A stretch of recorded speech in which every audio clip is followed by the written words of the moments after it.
there's one thing above all else that we are called to remember. And it's that thing we've spent our lifetime attempting to do, and that's to remember the beginning, when we were in that Garden of Eden and we were totally one with God. And after Adam and Eve ate the forbidden fruit, God called out to them and said, "Where are you?" So I ask you, where are you? Are you hiding? Are you stuck in the past or trying to rush ahead into the future? Are you feeling separate from God? Our journey on earth is to be present with God.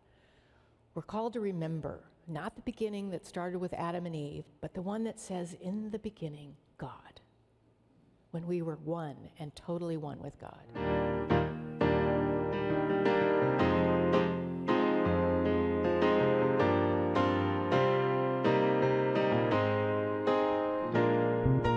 Thank you, Matt, and the band. That was wonderful.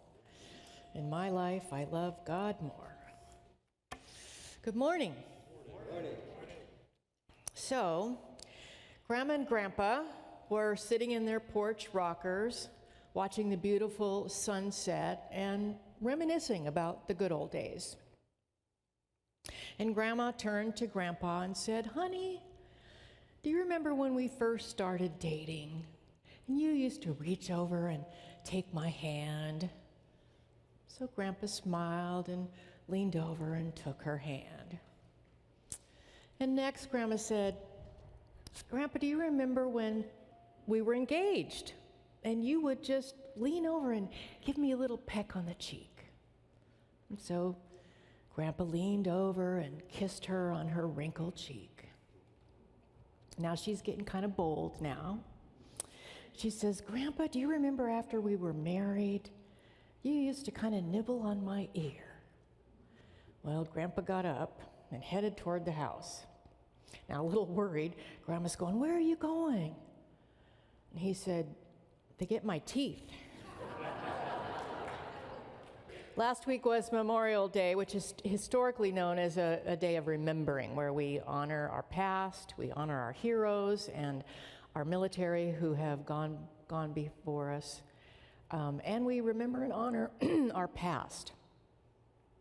Now, Reverend Cynthia has been doing a lot of transitional work with us, and everything she does is part of that transitional work. So I would encourage as many of you as can to go to those workshops. And eventually, one of the things she will be doing is doing a timeline of this church's history. She'll be looking at all of the events that happened. Now, my very, very first church on Bainbridge Island, Washington, we did a timeline. And we started at the very beginning when the church first began and went through all the events until the present day. And we put it up on the wall. Well, somebody being cute took a pen and wrote at the beginning, "Adam and Eve left the Garden of Eden."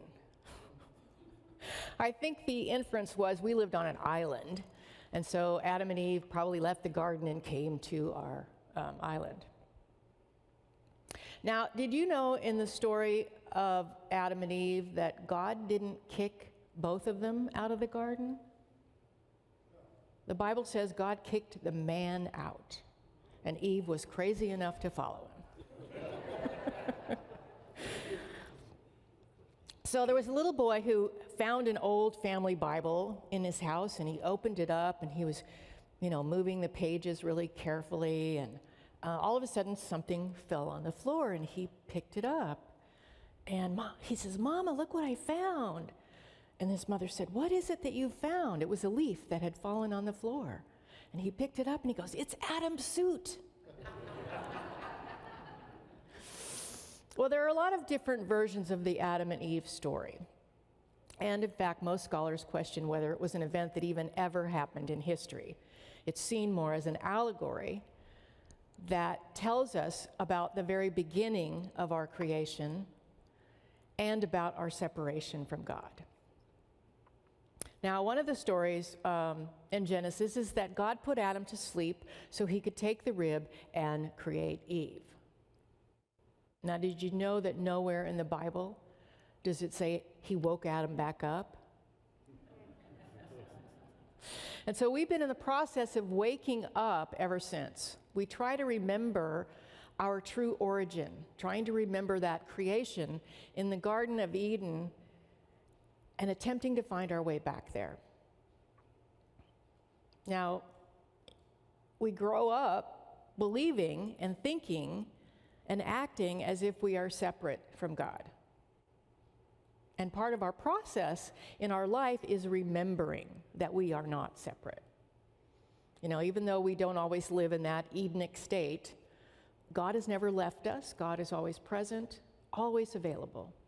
And that is what Jesus came to remind us. Jesus said, I and the Father are one. He also said, one day that we would know that I am in my Father and you in me and I in you. That we would know our oneness. We would know that we are one with Christ, who is one with God, and therefore we are one with God. Jesus came to remind us of our true beginning. And in actuality, the beginning of our timeline is not Adam and Eve departed the Garden of Eden. It's in the beginning, God. Because that's our only true beginning. And it's what we're always trying to remember and get back to, God, and that oneness that we felt with God. At the beginning of creation on earth and of humanity, we were created in God's image, and there was absolutely no separation. And yet, because of that allegory of Adam and Eve, we've forgotten that truth. And we see ourselves as separate from our true beginning. You know, memory's kind of an interesting thing. Reverend Eliza talked about that last week, about how we often have selective memory. You know, even though our brains are capable of photographing every single thing that happens to us in our life, it's all imprinted on our memory. It's never lost, but we only remember certain things.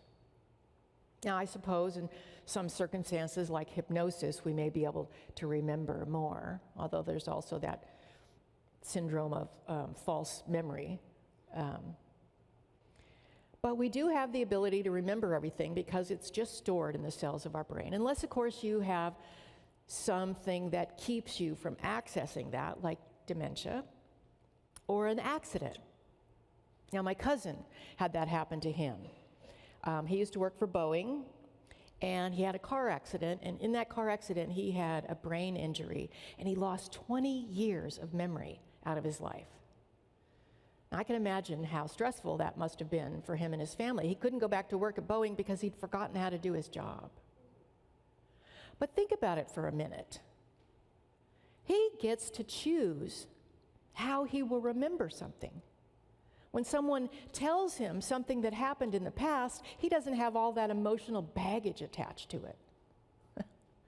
Well, we too choose what it is we want to remember. And you know, we've all had experience with that. Some of us have different childhoods. Some of us had great childhoods. Other of us had abusive childhoods. And yet, no matter how good your childhood was, there was probably some sad and painful moments. And believe it or not, no matter how awful your childhood was, there was moments in there where things were happy. And we tend to be selective in our memory. You know, if we think that our childhood wasn't a good experience, we'll tend to only remember those incidences that substantiate the fact that we had a lousy childhood. And I know I struggled with that as well. And later, we have our later relationships. We have our loved ones, our marriages, our bosses and employees, our ministers, neighbors, all of those people. And one of two things happens with our memories concerning those relationships. You know, if a relationship ended badly, we'll tend to only remember the bad parts and forget about all the good times. And there had to have been some, or you wouldn't have gotten involved with that person in the first place. The other thing that can happen is we canonize someone. Now, if you weren't raised Catholic, that means we make them a saint. They can do no wrong, and all we remember are how wonderful and special they are. And we do this a lot, especially when people die. We only remember the good things. And there's nothing wrong with that. In Unity, instead of calling the service we do a memorial service, we call it a celebration of life. because we are celebrating the life of that person. And we all have our own personal timeline. And that's true for this church as well. I'm sure when Reverend Cynthia does that timeline and mentions those events, there are some people that are going to have really wonderful memories about that event. And there are other people that are going to have totally different memories. I don't know if you know this or not, but I'm a big Star Trek fan. How many people love Star Trek? A few of you. I'm such a big fan, I went to a convention. Now, I didn't go to one of those big conventions where all the stars are there, unfortunately, but I did go to a convention. And I love Star Trek because they mess around with the timeline. There have been a number of episodes where Jean-Luc Picard went ahead into the future, went back into the past. Now, you all know time is an illusion, don't you? It was created with the universe. It's not an ultimate reality. And God does not operate within the laws of time and space. Time was created at the same time space was created, and in our experience, they're inseparable. You can't have one without the other, and yet God does not operate in linear time or space. We, as humans on this earth, have limited thinking, and so we only see in terms of linear time. Yesterday is the past, tomorrow is the future. But what if they're happening all at the same time? Think about that for a moment. Maybe that's why Jesus could perform all those miracles. He had found a way to tap into that other realm that didn't operate under the laws of linear time. He could reach into that realm where things were perfect and whole. And remember, Jesus said, "The works that I do, you will do also, and greater works than these will you do." You see, Christ remembered who he was, and we are called to do the same. So we don't need to be limited by our past. We don't need to be limited by any of the past, including Adam and Eve and the story of how we separated ourselves from God. We don't have to be limited by anything, including those awful stories we tell ourselves of our past. And how many of those things do we bring into our present and into our future? You know, it's like that self-talk that you have that says, "This always happens to me." Anybody ever said that? Well, what you're doing is you're setting yourself up for that to happen again in the future. Now, the main message Jesus brought us was love. Love God, love yourself, love your neighbor. Love is greater than any of your stories about your past. And love is a magnet. Anything you love, you're going to draw to you. That which you believe in, that which you have faith in, that which you choose to focus your attention on, what you identify with, you become. And so, if you're in love with your memory of the past, and that doesn't mean you like your memory of the past, but if you keep telling the story over and over again, and it's what you choose to remember,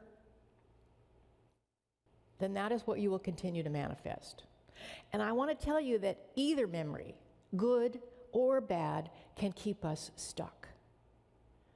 You know, we have these good memories, and they were so good that we want to recreate them. And we keep going back there trying to recreate the past. But that keeps us stuck. We can't recreate the past even if it was good. So we need to open ourselves up to create a brand new future that may not look like anything we've ever seen before. And it doesn't matter, whatever you remember, Romans 8:28 says, "All things work together for good to them that love God." So whatever you're experiencing in your life, in the area of challenges, you know, this church is going through a financial challenge, we need to put our faith in something greater, in that power of love. It says in Hebrews, faith is the substance of things hoped for and the evidence of things not seen. You see, you can change your past. And that's what I love about Star Trek, because we get to see beyond the limits of our understanding. Those characters find themselves in situations where time and space are not restrained by their limited mind. And that's why I love it so much, because it helps me expand my awareness. Now, someone once said it's never too late to have a happy childhood. And I would add to that, it's never too late to have a happy present or a happy future. Regardless of whatever it is you remember, you can choose to have it be anything you want. You know, I once did a workshop where I had people take their past and rewrite it as a fairy tale and to give it whatever ending they wanted. You might try that sometime. There's another great gift out of the story of Adam and Eve. In Genesis 2:19, it said, God gave us the power to name. So out of the ground, the Lord God formed every beast of the field and every bird in the air and brought them to the man to see what he would call them. And whatever the man called any living creature, that was its name. And that was even before Eve was created, by the way.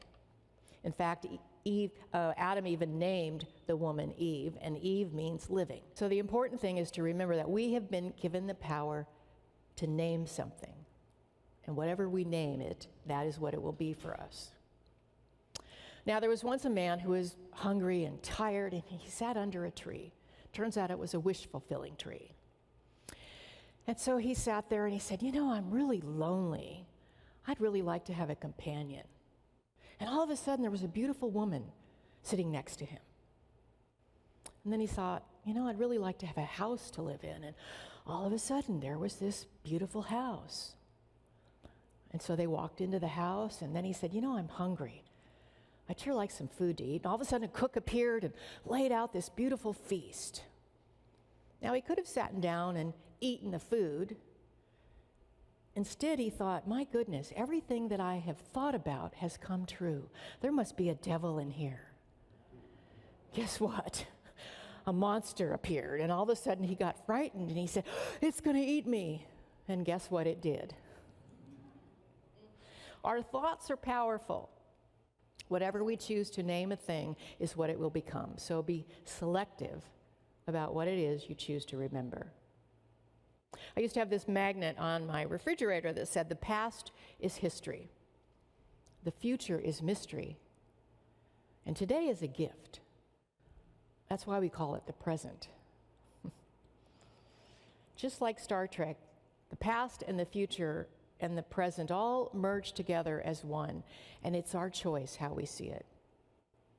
And there is one thing above all else that we are called to remember. And it's that thing we've spent our lifetime attempting to do, and that's to remember the beginning, when we were in that Garden of Eden and we were totally one with God. And after Adam and Eve ate the forbidden fruit, God called out to them and said, where are you? So I ask you, where are you? Are you hiding? Are you stuck in the past or trying to rush ahead into the future? Are you feeling separate from God? Our journey on earth is to be present with God. We're called to remember, not the beginning that started with Adam and Eve, but the one that says, in the beginning, God, when we were one and totally one with God. There's a story about a little salt doll, a doll made of salt, and she was trying to figure out who she was, and she was traveling all over asking everybody that she met if they knew her or knew who she was, and nobody did. And she traveled over valleys and mountains, and finally she came to this ocean, and it was the vastest, most beautiful thing she'd ever seen. And she went up to the ocean and said, what are you? And the ocean said, well, if you want to know who I am, what I am, you need to come closer. And so she did. And then the ocean said, come into me. And so slowly she waded out into the water. And as she did, she began to dissolve. When she finally got to that very last particle of salt, in that moment she cried, yes, I remember who I am. And so we are called to remember the truth of who we are. We are called to remember our beginning when we were in the Garden of Eden and we were experiencing and knowing God. So how do we do that? Well, unity has some 5 basic principles that help us. And those principles are God is, I am, I think it, I pray it, I live it. Isn't that easy to remember? God is, I am, I think it, I pray it, I live it. God is. There's only one presence and power in the universe and in my life, God the good, omnipotent. In the beginning, God. There's nothing else. Everything is God. I am an expression of that one God. I am spirit, I am holy, I am one with God, and there is no separation. I think it. I connect with my source through my thoughts. My thoughts are creative, and I can create sorrow and pain through thinking that I'm separate from God, or I can remember my oneness with source. I pray it. We connect with God and good through our prayer and our meditation. And it's through prayer and meditation that we remember our oneness. And the 5th one is I live it. Knowing all of this is not enough. We must live it daily. We remember God and goodness and oneness. When God created everything, after everything that God created, God declared it good. You are good. You are an expression of God. We all are. And we're on a journey of remembering. And the journey ends back at the beginning. In the beginning, God. God bless you.